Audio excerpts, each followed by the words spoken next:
Oh my word, look, recording this now.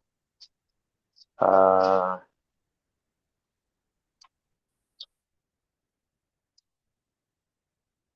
okay, I believe that we're all here now. So let's get on with this lesson.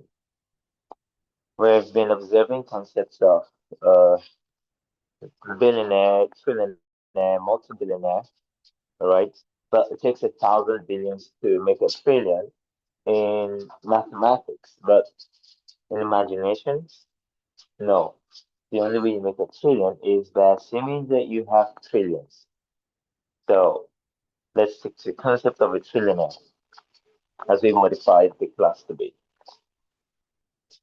Now, for some time, we've been studying that, and I'm pretty sure you've learned a number of things, including, of course, that having trillions is personal to you, and it's something you've got to embrace as your own personal, individual objective. Even if you intend to save the world with it, you still got to make it actually personal to yourself. And of course, that was yesterday. We also mentioned that as wonderful as it is to dream yourself and the world being rich and blessed and being trillions, and even as great as it is to dream yourself as God, you must remove the self doubt in any way or form or shape that you might still have it.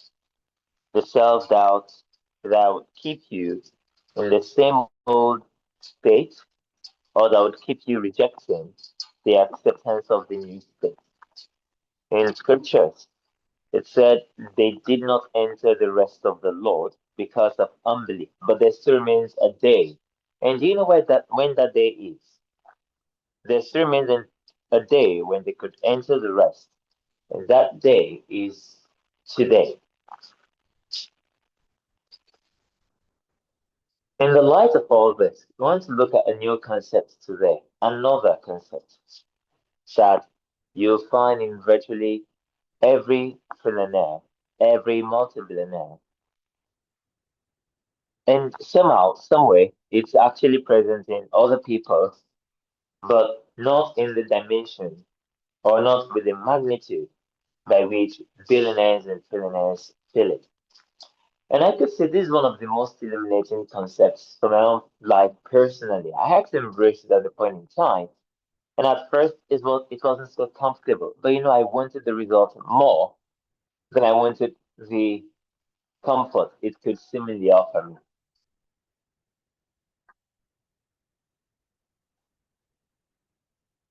And the concept is drumrolls. The concept of being important. Yeah, being important. Do you know that if you speak with 50 billionaires, if there are only 50 billionaires in the world, and you speak with 50 billionaires, they would all appear to you to think of themselves like highly important, self-important persons. And if there were 10 trillionaires in the world, of which you're one, and if you speak with the remaining nine, all right, they would actually all appear to you like they are highly important and, of course, self-important people. And they would speak with you as if they're so important on a global scale. Importance. Thank you for the drum roll, Scott. Importance. That's what you find in these people, including yourself. And at the end of this class, I I would love that you have embodied and will keep being faithful to that state. Importance. Now, I said everyone else has this, because actually everyone has a particular way of trying to be important or feel important. And they have a set of people they want to be important to. And they have a range or limit to which they feel that importance should go or could go. A long time ago, I used to believe I was important to only the little kids, pupils that I had in my classroom, and I would, of course, do anything I could to try to make sure that they excelled, and they did in their examinations, especially with the subjects that I taught them. They were they performed outstandingly. Okay, I'm not so important in their lives today because I don't even know where they are. Of course, they are doing great things in their lives, I believe. And oh, even now, How about now? Is it better now? Great. Okay. So I was saying that some years back, I was important to a set of pupils in a school, in a classroom. And I taught them some subjects, and they were successful um, in those subjects, in the exams. They passed, they did well. But because that was how important I believed myself to be at that time, that was, I gave everything I had to it.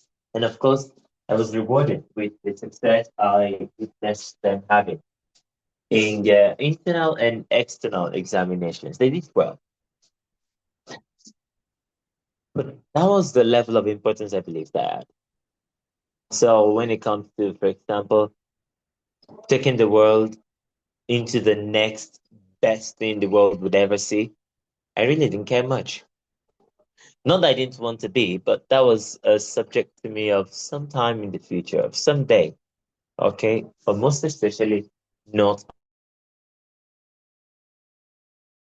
of I wasn't that important. No, I wouldn't think I was that important. If something was happening in the community, I didn't think it was, for example, my responsibility. I was important enough for the community to do it. There was this road also on the way to my parents' house at the time.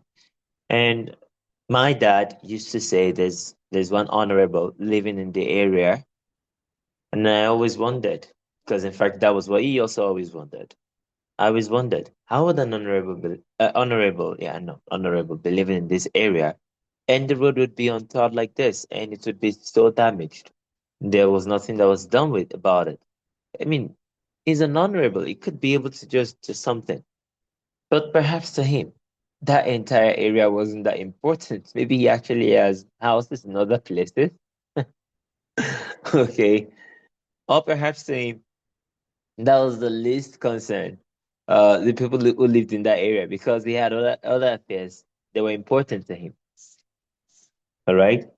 But I'm just trying to show you that even then, as a child, as a teenager, or growing into being an adult, I still felt myself important to some people in some way, and that, of course, compelled me to think about them, do what I could to make sure that in that place where I was important, I maintained that status of importance and nurtured it. And that was giving those kids the best learning I could afford to give them. And each one of you, in different ways, also feel yourself important. If there's a place you stop feeling important, you don't want to be there again. That's actually the thing. If there's some place that you stop, or if there's something that makes you stop feeling important in a particular place or in some aspect of your life, you withdraw from it because you then give, and it's unconscious. You don't even know that you're doing it. You just start making decisions that throw that thing off you and put you on the path of the next thing that you think you're important to, and that now you've given um importance to. So it's not important to you. But you know how billionaires and trillionaires especially do this. Trillionaires do this by believing they're important not to some sector of people, but to the entire world. They actually can imagine a person believe is so important amongst 8 billion people. And oftentimes they start assuming that, particularly, no, oftentimes, in spite of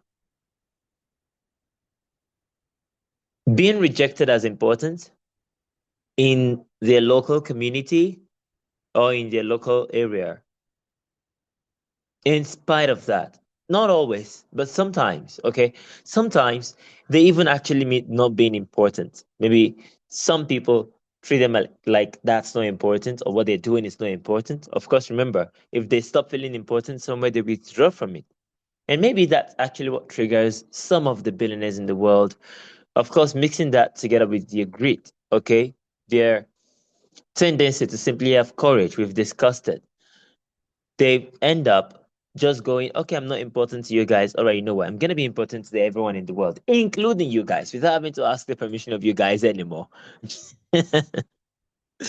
Right? I'm going to be important to everybody in the world, including you guys.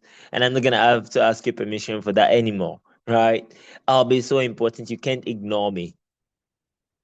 Okay.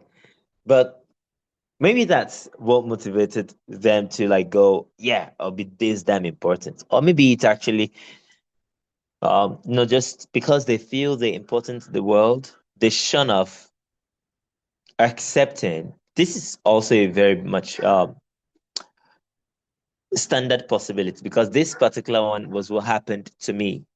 Okay, because I began to dream that was more important in better areas for better um, objectives and better, much important roles in the lives of people. I stopped seeing myself as important in the little office that I was in, even though I didn't know at the time what I was going to be important for. But I just began to believe that what I was doing, what I was learning was so important, who I was being was super important than the little place I was at. And believing that made me begin to take the importance I had in the place that I was as being irrelevant. It became little to me, became of little consequence. I had enjoyed the importance there, but it started becoming of little consequence. And others who might really love the kind of importance I had couldn't understand it. All right. To some people, it was a waste of opportunity. And to some others, what was happening to me? All right. But well, I saw myself in a more important place than that. So that could be it. And I know, knew that the impact of that, me simply considering myself in a place of more importance than that place, the impact of it was less importance in that place. I actually had less importance, which of course made me withdraw from it more and more. What am I saying here? Trillionaires think themselves as highly important and oftentimes actually by default not to some people, not to a little sector of people, not to only some specific persons, but to the entire world. To the entire world. Billionaires often think the same thing about the entire country or continent that they're in. Billionaires often think they are super important to the country. They're super important to the continent. And millionaires often actually think they're super important to a certain group of people. Maybe to the community they come from, maybe to the city they live in. Okay? Maybe to a certain set of fans. But you see, trillionaires think they're important to the entire world. Now, I was mentioning the first time I was really forced to confront this, and I had to make the choice, and I wanted it anyway. So I didn't care that it was uncomfortable as an assumption. To actually assume something like that for the very first time felt like, who are you? You're changing. You're becoming a different person. I can't even recognize you anymore. All right. The habit was saying that, but I still persisted because I wanted it more.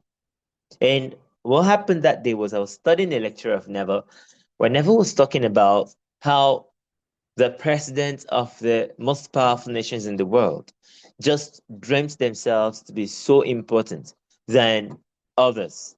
That's all they did. In fact, and he used this example that, for example, Russia's most important person, all right, the president of Russia, dreamt himself to be so important that he felt that his shoe cleaner just cleans the shoes, okay? The guy who just makes sure that his shoes are clean. His shoe cleaner would consider himself to be a special person in the nation because he happens to be the shoe cleaner of the president. He'd consider himself to be like special. I'm the first shoe cleaner in this country. First of them all. Why? Well, I'm the one who cleans the president's shoes. I I makes this- I'm the one who polishes them. So yeah, I'm so important. That's how important the president actually dreams himself to be. Do you know what it's like to dream yourself to be so important that your private chef, considers himself or herself to be the number one chef in the world? How so? Well, because I am the private chef of Adelere. Well, because I'm the private chef of the monks.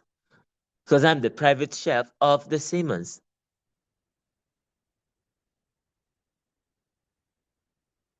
Do you, do you understand that?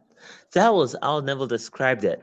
Like, he felt himself to be so important that the shoe cleaner he has would consider himself fortunate, lucky. No one wants to associate as a shoe cleaner by default, right? Most people wouldn't want to do it. It takes it's rare to find someone who says, well, this is my passion, that's why I'm doing it. Oftentimes people do it because that's the condition they feel they're forced into, or the circumstance that they feel they're fated to experience. However, this one shiner, shoe cleaner, or shoe polisher actually considers himself to be even more important than most of the senators or honorables of the country. How so? Well, they don't know the president like I do. I know him better. I shine his shoes. I know the kind of shoes he loves to wear on a Sunday, on a Monday, when he's going to the golf, to the golf club, or when he's just going to a party, the party is a formal event, or when it is a private event, or when he's just in the house, just having an evening walk. I know all of the things that he does, and I know, by the way, I know all the people that meet him at home. I know what kind of shoes they like. I know what kind of shoes he doesn't like. I know how to shine it in such a way that it satisfies his taste. Do the senators know that? No. So I'm so important that they are. And well, that is not his dream. That is the dream of the president, influencing him into complete and total joy. But billionaires, trillionaires dream of themselves that way at different scales. Do you understand? Indicate yes if you understand. Let me know that you're following with understanding. Indicate yes in the chat if you understand. Okay, because then I want to also show you some amazing way by which you actually can claim that importance for yourself. And this is it. Responsibility. That's how. Responsibility. The sense of responsibility. Do you know if you're married as a man, for example, and of course this actually applies to women, but I'm speaking from a man's point of view because I did imagine this. If you're married as a man, okay, you can tell that one of the feelings you have by default is the feeling of responsibility for your wife and for your family by extension as a man. Now, as a woman, also you actually have that responsibility. It's one of the key feelings that tie you into that marriage. The feeling of responsibility for that partner, the feeling of responsibility for your partner, for your husband, and also for the family, the home by extension. And of course, you feel important there because you feel you're responsible for it. Do you know then that billionaires and trillionaires feel themselves to be responsible for the whole world? It is also why you often come across depictions of them. Of course, the extreme depictions of them in movies often paints a billionaire or trillionaire like someone who is not human, right? Or who doesn't, who's making a decision, maybe doing a research, funding a project, and if they want to justify it, they would say it's because it's for the progress of humanity. But if you look at what they're funding, it's like they're funding something that is disastrous. All right, well, those writers are having their own fun with their fantasy there, but there's some elemental truth in that depiction. Not that billionaires often fund deadly or dangerous projects for humanity, but the depiction that billionaires actually feel they are responsible for the whole of humanity. Yes, that's right. Billionaires do, trillionaires do. They feel they're responsible for what's going to happen to the entire world. Do you understand what it's like to feel that way? Well, on the one hand, that's exactly the feeling of God. And on the other hand, when you feel that on an economic level, then you're embodying the state of a trillionaire. And maybe, just maybe there is no faster way to enter into that state of being a trillionaire as this. Because when you then be a billionaire or a trillionaire, that's exactly where your daily reality is going to be. Yes or no? Your daily reality is actually going to be responsibility for the entire world. Yes.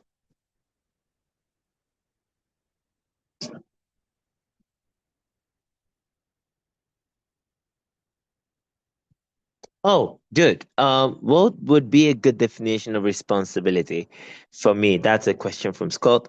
I felt trapped as being responsible for the messages I worked on, and if anything was perceived wrong, I was responsible for fixing it for free. Okay. Okay. First, responsibility does not mean that you do things for free. Okay. Responsibility means you have the ability to respond to the thing.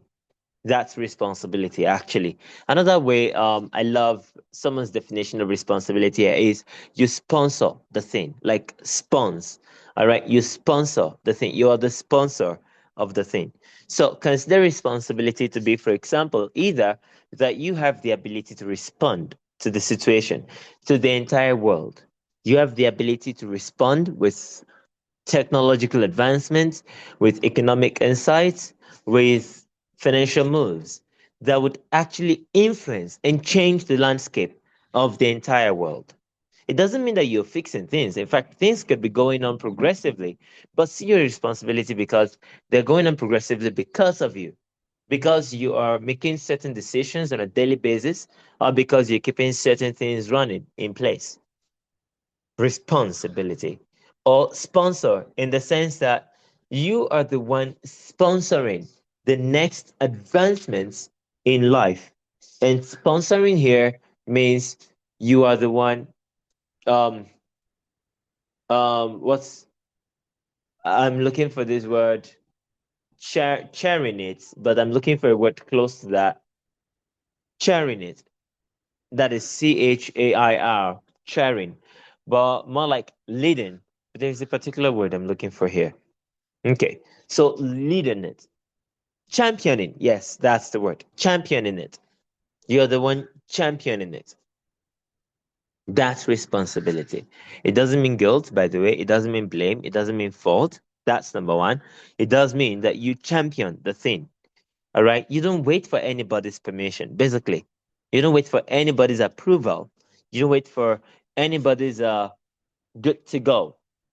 You simply execute what you believe is best. But when you feel you're responsible for the house, for example, you execute what you believe is best for the house.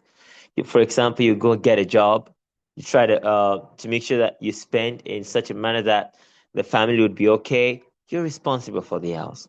When you believe you're responsible for the nation, for example, as say a president of the country, what do you do? Well, you go on and make decisions. You institute policies. You you fund such campaigns or projects that you believe are the best for the country. No one has to ask. But when you believe that you are responsible for the world's anything, maybe the world's feeding, then that means you find yourself in the area of agriculture and biology without waiting for anybody's permission, doing incredible things that actually matter to the world there. A lot of people are millionaires because they believe that they are responsible for the feeding of people in their countries or in their region. And such, they end up having a farm that is so large that it can actually feed that people. And they feel they're so responsible for it. They don't want anything to happen to that farm. Not the money now. Anything must not happen to that farm because how about these people, right? All these people. And so they go ahead and they do the farming, whether they have the permission of people or not. They go ahead and they do the farming, they go ahead and they do the research, the development, and end up bringing something to the world that satisfies and improves and, of course, contributes value to everyone's life. That's what I'm saying, responsibility. Now, I'm describing some aspects of it because this is a state of consciousness, okay? And as a state of consciousness, dreaming yourself to be important could come in diverse ways. I'm attempting to describe something that at best is actually spiritually sensed and experienced. And that is the only way you could tell the impact of it in your life. So I don't want you to take the analysis I made and make that be like, okay, so maybe this is out to imagine it. No, just dream yourself. And the dreaming is what you do. Dream yourself to be responsible for the world, to be so important to something about the world. Billionaires, you often see a lot of billionaires are interested in space travels, right? Yes or yes. A lot of billionaires are interested in what's going to happen. How about the space thing, space technology, space travels? Okay. What do you suppose is the motivation they have for that? Because they believe that space is the future of humanity. They believe somehow, someway, they're responsible for ensuring the continuity of the entire world beyond this earth.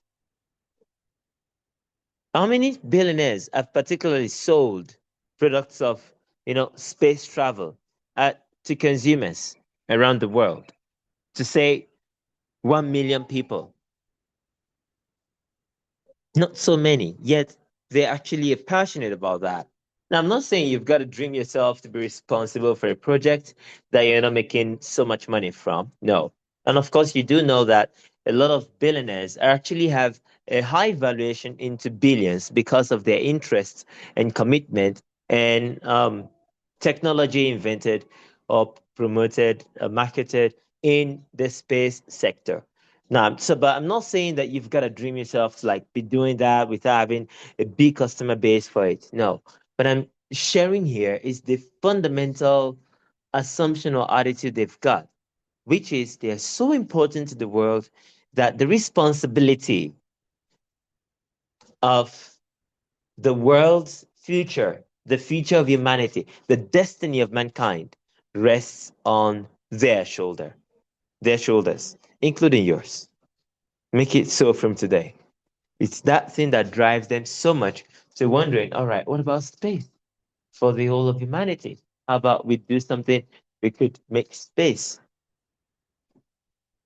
travels, because they feel the responsibility. You can actually use even that specific one, the responsibility for the thriving of humanity. Most billionaires right now are just concerned about survival. I mean, you and I, let us do this as trillionaires. How about this, the thriving, not survival of humanity, but the thriving of humanity? Way into the future, way into hundreds of thousands of future to come. How about the thriving of humanity rests on our shoulder? That's a responsibility. How about you dream that? Okay, so we're going to meet tomorrow, and between now and then, you do have a dream to embody. So embody it boldly and with all the passion in your heart. And I'll see you tomorrow. Until then, bye bye, everyone.